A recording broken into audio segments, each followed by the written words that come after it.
ব্রাহ্মণবাড়িয়া উপজেলার চাঁদবা ইউনিয়ন পরিষদ উপনির্বাচনকে সামনে রেখে প্রচার প্রচারণা এবং জনসংযোগের মাধ্যমে ব্যস্ত সময় পার করছেন চাঁদবা ইউনিয়ন পরিষদের চেয়ারম্যান পদপ্রার্থীগণ।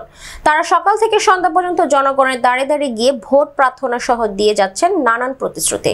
নির্বাচনকে কেন্দ্র করে এলাকায় এখন উৎসব মুখর পরিবেশ বিরাজ করছে। প্রতিটি মানুষ যেন নির্বিঘ্নে তাদের ভোটাধিকার প্রয়োগ করতে পারে এই লক্ষ্য কাজ করে যাচ্ছে স্থানীয় প্রশাসন। এছাড়া প্রতিটি প্রার্থী তাদের নিজ নিজ এলাকার ঘুষ, দুর্নীতি, সন্ত্রাস, চাঁদাবাজি ও মাদক নিয়ন্ত্রণ করে একটি সুন্দর সমাজ গড়ে তোলার জন্য জনগণকে পাশে থাকার অনুরোধ জানাচ্ছেন। উন্নয়নের ধারাকে অব্যাহত রাখতে এবং নিজেদের বিজয় অর্জনের লক্ষ্যে তার সর্বদা জনগণের দোয়া এবং সমর্থন প্রত্যাশা করছেন। চাঁদবা ইউনিয়নের উপনির্বাচনের চেয়ারম্যান পদপ্রার্থী। আমি জনগণের সেবা করার জন্য চেয়ারম্যান প্রার্থী হয়েছি।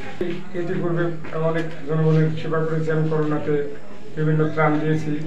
আমি বিভিন্ন রোডঘাট, যেমন রোডঘাট সংস্কারের জন্য সবসময় সচেতন থেকেছি এবং বিভিন্ন সময় এই রোডের যে জায়গায় মনে করেন ভাঙা আছে ওই জায়গায় আমি নতুন করে সংস্কার করেছি। চেয়ারম্যান যদি নির্বাচিত হই, এই চাঁদবা ইউনিয়নকে মডেলিং মানে চাঁদবা ইউনিয়ন হিসাবে জনগণের জন্য উপহার দিতেছে। সমস্ত কিছু সরকারি যত কিছু আসে সেগুলো আমি জনগণকে সুষ্ঠুভাবে বন্টন করতে পারি। জনগণের যে কোনো বিষয় সবসময় সচেতন থাকবো। জনগণের সুবিধা অসুবিধা, জনগণের যে কোনো বিষয় নিয়ে আমি সবসময় সচেতন থাকবো। জনকল্যাণমূলক যে কোনো বিষয় নিয়ে আমি সবসময় সচেতন হিসাবে কাজ করবো। কৃষকের সমস্ত কিছু মানে যত কিছু সার্বিক সহযোগিতা করছি। আমাকে এই জোড়া কথায় যদি ভোট দিয়ে জয়যুক্ত করতে পারেন, আপনি সারা জীবন পাশে থাকবেন।